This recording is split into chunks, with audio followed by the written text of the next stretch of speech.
Congress party को जनता ने बार बार नकारा है, लेकिन इसके बावजूद भी कांग्रेस पार्टी तुष्टीकरण की राजनीति से बरआमदा है और तुष्टीकरण की राजनीति से बाज नहीं आ रही है।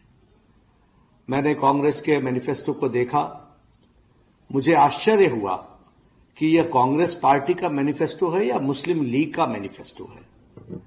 देश को बांटने के लिए और सत्ता को हथियाने के लिए कहां तक कांग्रेस पार्टी जा सकती है, इसका अंदाजा नहीं लगाया जा सकता।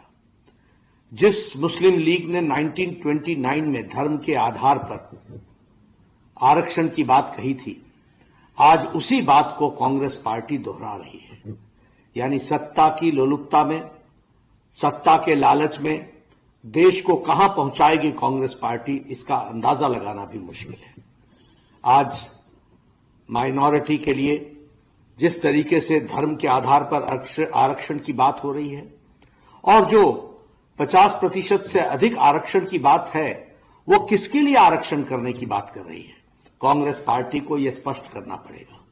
और मैं ये भी कहना चाहता हूं, देश भूल न जाए, यूपीए की सरकार में इन्होंने एक ऐसा कानून बहुसंख्यक समाज के खिलाफ बनाया था जो पार्लियामेंट से पास नहीं हो सका, लेकिन कांग्रेस पार्टी की मंशा साफ हुई थी।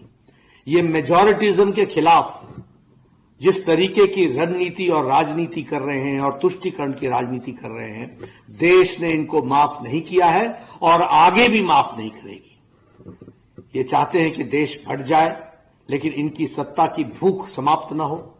मैं यहां यह भी कहना चाहता हूं, मुझे राहुल गांधी जवाब दें कि वायनाड में नामांकन पत्र में के जुलूस में कांग्रेस पार्टी के झंडे क्यों गायब हो गए? ये तुष्टीकरण की राजनीति कहां तक जाएगी? सिर्फ मुस्लिम लीग को भाए ना, इस कारण से कांग्रेस पार्टी अपने झंडे तक को हटा दे। यह देश बांटने की जो चाल है और तुष्टीकरण के आगे जो घुटने टेकने का इनका रवैया है, इसको देश माफ नहीं करने वाला है। कांग्रेस को अपने घोषणा पत्र के अंदर जिस तरीके से तुष्टीकरण के बारे में उन्होंने कहा है और जिस तरीके से उन्होंने आरक्षण के बारे में कहा है, उसका स्पष्टीकरण देना पड़ेगा।